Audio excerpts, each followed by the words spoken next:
The evening air in suburban Connecticut was crisp, carrying the scent of freshly cut grass as Sophie Carter stepped out of her car, adjusting the sleeve of her tailored blazer.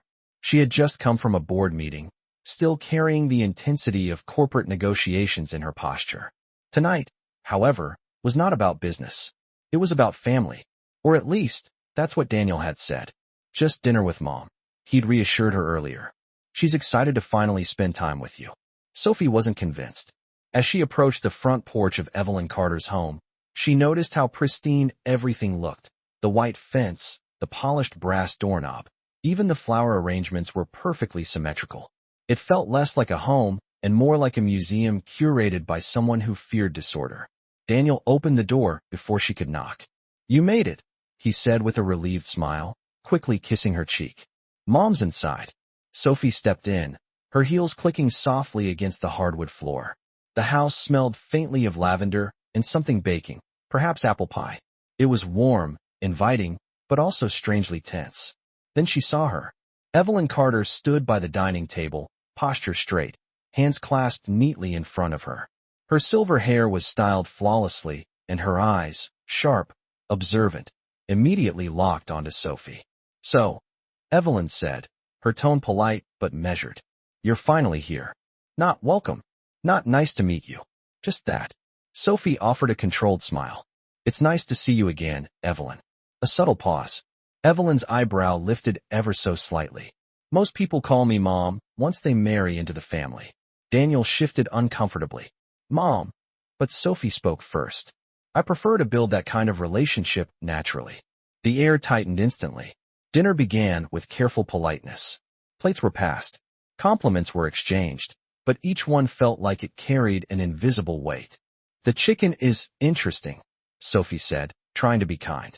Evelyn smiled thinly. "It's a family recipe. Daniel has loved it since he was 5. A beat." "I'm sure he still does," Sophie replied, glancing at her husband. Daniel nodded quickly. "Yeah, it's great." But the conversation didn't soften. Instead, it sharpened. "So, Sophie," Evelyn continued, cutting her food with precision. "Daniel tells me you work quite a lot." "I run a company," Sophie said calmly. "It requires commitment." "Of course," Evelyn replied, "though I always believed family should come first."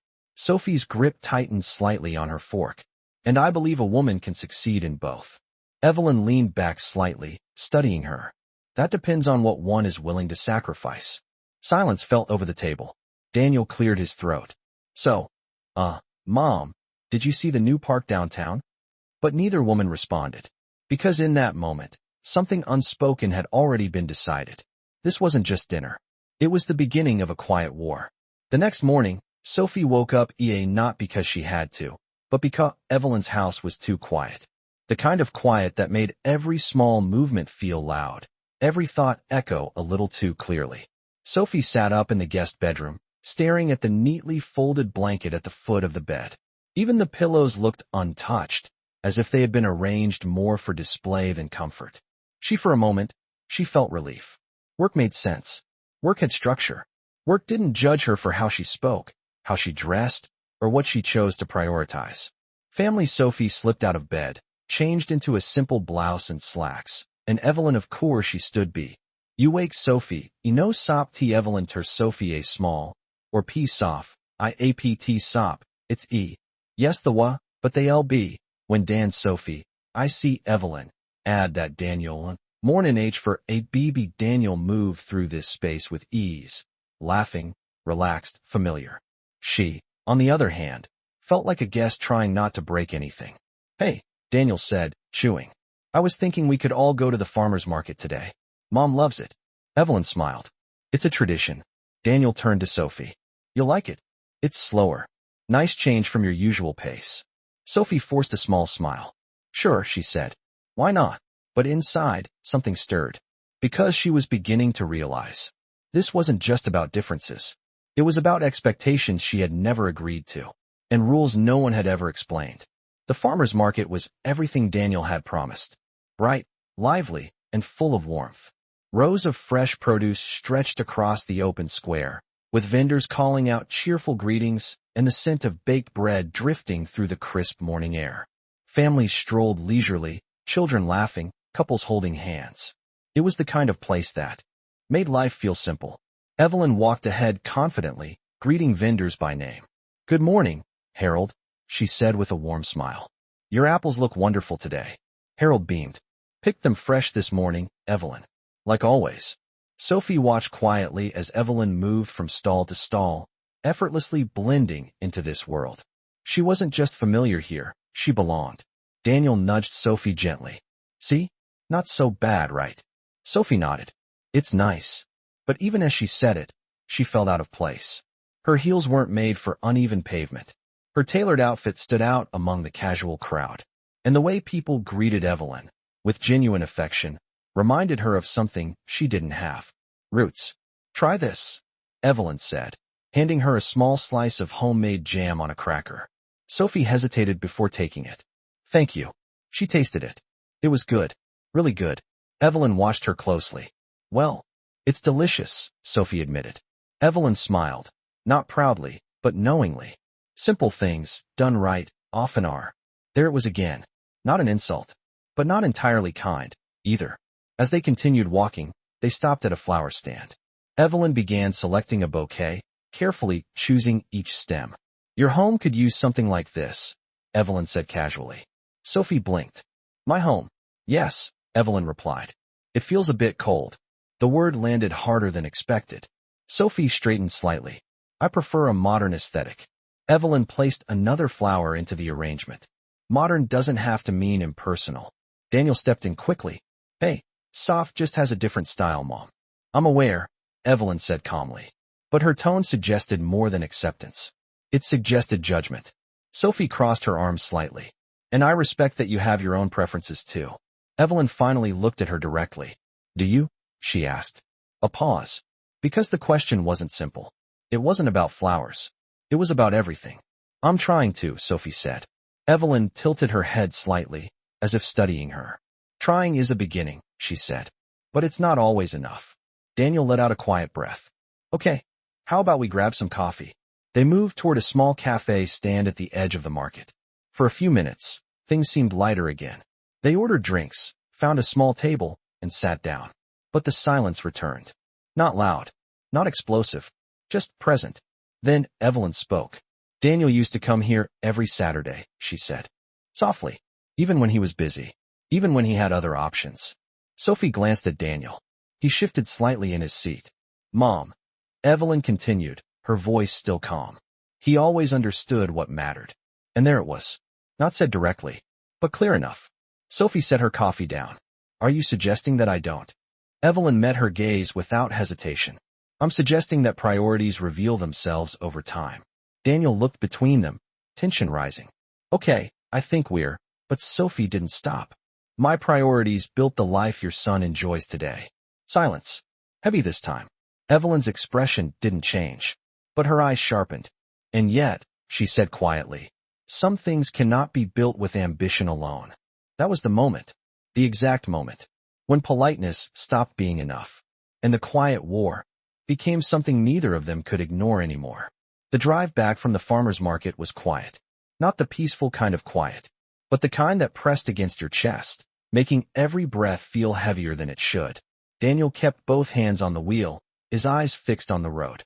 Sophie sat beside him, staring out the window as trees blurred past in streaks of green and gold.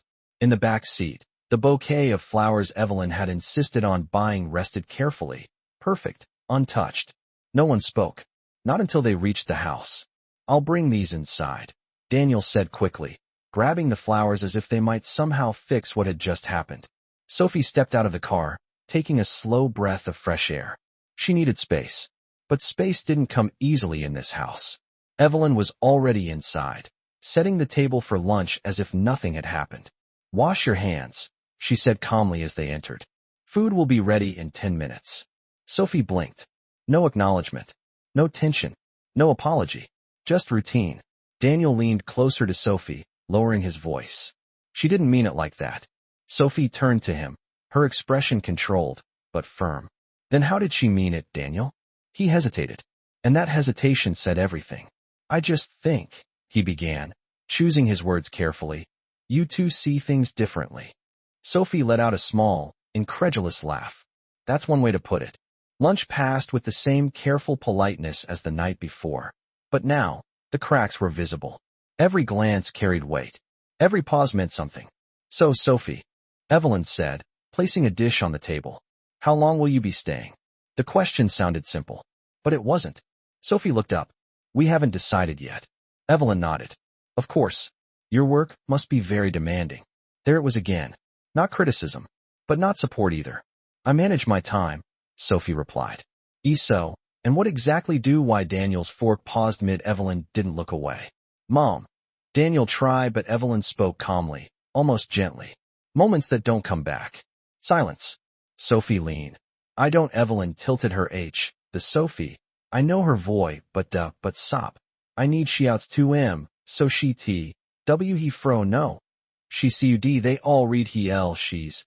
A the wahiv Daniel's Sophie. That's a pause. Then she, you Daniels, not and not yet. But bth it was and th that night. Sophie didn't sleep beside Daniel. Not because they had argued loudly, but because silence had become unbearable.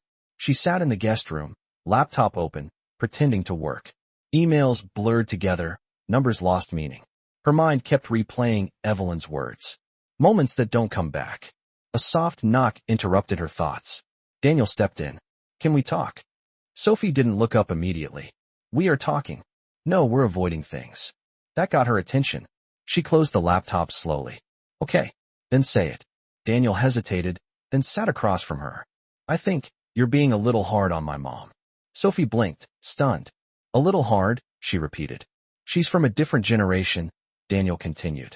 She doesn't mean to judge, she does, Sophie cut in. She just does it politely. Daniel sighed. You're taking it personally. It is personal, Daniel. She's questioning my values, my life, my priorities. And you're questioning hers too. That stopped her. For a second. But only a second. I'm defending myself, Sophie said. And she's defending what she believes in. The room fell quiet. Because for the first time, Daniel wasn't neutral anymore. Sophie leaned back, her voice softer, but colder. So that's it. What? You've chosen her side. Daniel's expression tightened. That's not fair, isn't it? He stood up, frustration finally surfacing. I'm trying to keep this family together. Sophie looked at him, her eyes steady. And I'm trying to understand why I feel like I don't belong in it. That line hit harder than anything before. Daniel didn't have an answer. And for the first time, they both felt it. A distance neither of them knew how to close. The next morning, Sophie found Evelyn in the living room. Alone, reading an old photo album. For a moment, Sophie considered walking away. But something stopped her. Curiosity. What are you looking at? She asked. Evelyn looked up, slightly surprised. Memories. She gestured gently. Come sit. Sophie hesitated, then did. The album was filled with photos of Daniel as a child. Simple moments. Birthdays. School plays. Weekend picnics. No luxury. No extravagance. Just presence. You raised him alone? Sophie asked quietly. Evelyn nodded. After his father passed. Sophie glanced at her. I didn't know that. Evelyn smiled faintly. There's a lot you don't know. Not accusatory. Just true. I worked 2 jobs, Evelyn continued. But I never missed dinner. Never missed a moment that mattered. Sophie felt something shift. Not agreement, but understanding. Do you think I'm missing those moments? She asked. Evelyn closed the album. I think you're at risk of. A pause. Then, softer. And I don't want Daniel to feel what it's like when someone isn't there. That was new. Not judgment. Concern. Real, quiet concern. And for the first time, Sophie didn't feel attacked. She felt seen. Later that day, Sophie received a call. Her company was in trouble. A major investor had pulled out. Funding was collapsing. She stood frozen in the hallway, phone still in hand. Daniel noticed immediately. What happened? Sophie swallowed. The company, it might not survive this. Silence. Heavy. Real. Daniel stepped closer. We'll figure it out. But before Sophie could respond, Evelyn's voice came from behind. What's going on? Sophie hesitated. Then, for the first time, she told her. Everything. Evelyn listened quietly. No interruptions. No judgments. When Sophie finished, Evelyn simply nodded. I might be able to help. Both Sophie and Daniel looked at her. How? Sophie asked. Evelyn stood calmly. I have savings. Investments. More than you think. Sophie blinked. You want to invest in my company? Evelyn met her gaze. I want to invest in my family. That moment changed everything. Sophie sat across from Evelyn at the dining table. Contracts spread between them. This wasn't just family anymore. This was business. I need to be clear, Sophie said. This is a risk. Evelyn nodded. I understand risk. Sophie looked at her carefully. Then why do it? Evelyn didn't hesitate. Because I believe in second chances. A pause. And because I believe in you more than you think. Sophie was caught off guard. That wasn't what she expected. Not at all. Why? She asked quietly. Evelyn smiled faintly. Because you fight for what you care about. A beat. Even when it's uncomfortable. That was the closest thing to respect Sophie had ever heard from her. And it meant more than she expected. A different kind of strength. The deal was done. The company stabilized. And something between Sophie and Evelyn shifted. Not instantly. Not magically. But noticeably. One evening, Sophie stayed in the kitchen longer than usual. Helping. Learning. This is how you make it? She asked. Evelyn nodded, guiding her hands. Yes. Slowly. Sophie smiled slightly. I'm not used to slow. Evelyn glanced at her. Maybe that's why you need it. They both laughed. Lightly. Genuinely. And for the first time, it didn't feel like a battlefield. It felt like a beginning. Later that night, Sophie sat beside Daniel. I think I was wrong about her, she admitted. Daniel smiled softly. She's not easy. Neither am I. They both laughed. Then Sophie grew quiet. She was protecting you. Daniel nodded. And you were protecting yourself. Sophie looked down. I didn't realize we were both doing the same thing. Daniel took her hand. You do now? Sometimes. Understanding doesn't come from words, but from what people choose to do. The next weekend, they returned to the farmer's market. This time, Sophie wore sneakers. She walked beside Evelyn. Not behind. Not distant. Try this, Sophie said, handing Evelyn a sample. Evelyn raised an eyebrow. Oh, giving advice now. Sophie smiled. Just sharing. Evelyn tasted it. Then nodded. Not bad. A pause. Then, softer, you're learning. Sophie looked at her. So are you. They both smiled. And Daniel, watching from a distance, finally relaxed. Back at the house, dinner felt different. Not perfect, but real. Laughter replaced silence. Stories replaced tension. And somewhere between shared recipes and quiet conversations, something had changed. Evelyn looked at Sophie across the table. You've brought something into this family, she said. Sophie paused. What's that? Evelyn smiled gently. Change. A beat. Not easy, but necessary. Sophie nodded slowly. And you've taught me something too. Evelyn raised an eyebrow. What's that? Sophie smiled. That success isn't just what you build. She glanced at Daniel. It's who you show up for. Silence. But this time, it was warm. Because they both understood. They had never truly been enemies. Just two women, fighting for love in different ways. And finally, learning how to stand on the same side.